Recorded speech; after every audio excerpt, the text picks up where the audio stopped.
बीते 3 सितंबर को वित्त मंत्री निर्मला सीतारमण ने 2017 में लागू होने के बाद से जीएसटी में सबसे बड़े बदलावों में से एक की घोषणा की। जीएसटी काउंसिल की कई घंटों चली बैठक के बाद उन्होंने जीएसटी 2.0 का खुलासा किया, जिससे घरेलू बजट को आसान बनाने, उपभोक्ता खर्च को बढ़ावा देने और भारतीय व्यवसायों को और अधिक कॉम्पिटिटिव बनाने के लिए डिजाइन किया गया है। क्या है जीएसटी 2.0, समझेंगे इंडिया टुडे मैगजीन में छपी है नीलेश महाजन और सोनल खेत्रपाल की रिपोर्ट के जरिए। नमस्ते, मेरा नाम मयंक है और आप देख रहे हैं इंडिया टुडे हिंदी। पुरानी जीएसटी में 4 टैक्स स्लैब थे, 5, 12, 18 और 28%। इनमें अक्सर कंफ्यूजन, क्लासिफिकेशन को लेकर विवाद और अंतहीन मुकदमेबाजी होती थी। अब इस स्ट्रक्चर को केवल 2 मेन स्लैब में सिंप्लीफाई कर दिया गया है, 5% और 18%। इन दोनों टैक्स स्लैब के अलावा इसमें लग्जरी कार्स, तंबाकू और कोको कोला ड्रिंक्स जैसे आइटम्स के लिए 40% का special sin and luxury slab शामिल किया गया है। इस नए डिजाइन का मकसद लोगों की जेब में ज्यादा पैसा डालने के साथ ही यह सुनिश्चित करना है कि लग्जरी आइटम्स पर ज्यादा टैक्स लगाया जाए। टॉयलेटरीज, पैकेज्ड फूड और बर्तन जैसी रोजमर्रा की चीजें अब 12 या 18% की बजाय 5% के स्लैब में आ गई हैं। घरों के लिए इसका मतलब है कि कीमतों में लगभग 10% की गिरावट आ सकती है। प्रधानमंत्री नरेंद्र मोदी ने इसे एक व्यापक सुधार बताया और इसे आम आदमी पर टैक्स का बोझ कम करने वाला और व्यवसायों के लिए अनुपालन को आसान बनाने वाला सुधार बताया है। टाइमिंग बहुत जरूरी है।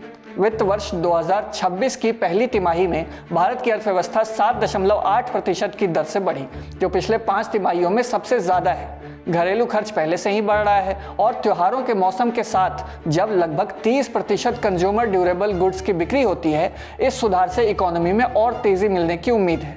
जीएसटी 2.0 घोषणा के अगले ही दिन बाजारों ने पॉजिटिव रिस्पांस दिया और निवेशकों की तरफ से इस कदम का स्वागत करने के साथ ही शेयर बाजार में तेजी आई।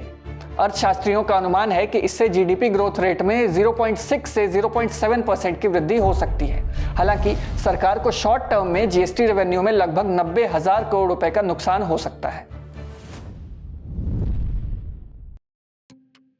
उपभोक्ताओं के लिए फायदे डायरेक्ट और इनडायरेक्ट दोनों हैं, जैसे रोज के खर्चों में कमी, किफायती आकांक्षाएं और इंश्योरेंस में राहत। अब कई जरूरी चीजें सस्ती होंगी, जैसे शैम्पू का पैकेट, साबुन या नमकीन का पैकेट कम दाम में मिल सकता है या उसी कीमत में ज्यादा मात्रा में पैक किया जा सकता है। छोटी कारों और इलेक्ट्रॉनिक गैजेट्स, जिन पर पहले 28% जीएसटी लगता था, अब केवल 18% जीएसटी लगेगा। जो चीजें कभी लग्जरी आइटम्स हुआ करती थी, उन्हें अब बढ़ती हुई अर्थव्यवस्था में जरूरत की चीजें माना जाता है। लाइफ और हेल्थ बीमा को पूरी तरह से छूट दे दी गई है, जिससे परिवारों का खर्च कम हो गया है। कोटक म्यूचुअल फंड के मैनेजिंग डायरेक्टर नीलेश शाह ने इस सुधार को एक तीर कई निशान बताया है। ये सुधार इन्फ्लेशन को कम करने, ग्लोबल टैरिफ प्रेशर का मुकाबला करने और विकास के साथ साथ पारदर्शिता को बढ़ावा देने का काम करेगा। कंपनियों के लिए ये सुधार कई तरह की जटिलताओं को सुलझाते हैं। कम स्लैब का मतलब है कि किस प्रोडक्ट को किस कैटेगरी में रखा जाएगा, इस बारे में डिस्प्यूट्स भी कम होंगे, जिसकी वजह से कभी खत्म न होने वाले कोर्ट केसेस की संख्या में भी कमी आ जाएगी।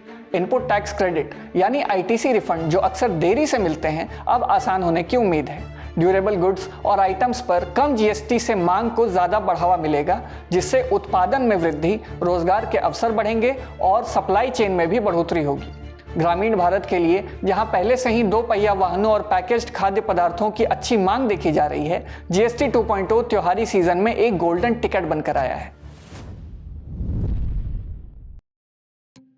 हालांकि एक नजर में इतना रोजी दिखने के बावजूद सब कुछ बढ़िया नहीं है। कुछ दिक्कतें अभी भी बनी हुई हैं, जैसे कपड़ों में 1,000 रुपए से थोड़ा कम या थोड़ा ज्यादा कीमत वाली शर्ट अलग अलग कैटेगरी में आ सकती है, जिससे भ्रम की स्थिति पैदा होती है। रियल एस्टेट एक और क्षेत्र है जहां आईटीसी नियमों में बदलाव से डेवलपर्स और किराएदारों की लागत बढ़ सकती है।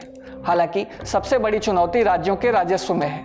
कम जीएसटी कलेक्शन को लेकर तेलंगाना और झारखंड जैसे राज्यों ने पहले ही हजारों करोड़ रुपए के आशंकित नुकसान की चेतावनी दे दी है। केंद्र उनकी भरपाई कैसे करेगा, यह राजनीतिक रूप से संवेदनशील होगा।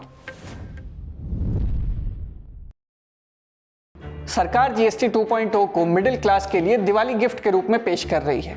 इन सुधारों की टाइमिंग भी राजनीतिक रूप से मायने रखती है, क्योंकि बिहार में जल्द ही चुनाव होने वाले हैं और 2026 में पश्चिम बंगाल, तमिलनाडु, केरल और असम जैसे कई बड़े राज्यों में चुनाव होने हैं। फिलहाल ये सुधार मोदी सरकार की उपभोक्ता समर्थक और मध्यम वर्ग समर्थक छवि को मजबूत करता है, लेकिन आर्थिक रूप से यह कितना सफल होगा ये इसके क्रियान्वयन पर ही निर्भर करेगा। अगर सरकार इसे अच्छी तरह से निभा ले जाती है तो ये सुधार जीएसटी के लिए एक नए और स्टेबल फेज की शुरुआत कर सकता है और इंडियन इकोनॉमी के डेवलपमेंट में अपनी भूमिका निभा सकता है। आपका जीएसटी के नए स्लैब्स पर क्या सोचना है, हमें कमेंट बॉक्स में बताएं और ऐसे ही वीडियोस के लिए देखते रहिए इंडिया टुडे हिंदी। शुक्रिया। इसी तरह की तसल्ली से भरी हुई एक्सक्लूसिव रिपोर्ट्स देखने के लिए सब्सक्राइब करें इंडिया टुडे हिंदी का यूट्यूब चैनल और बेल आइकन जरूर प्रेस करें ताकि वीडियो अपलोड होते ही आपको खबर हो जाए।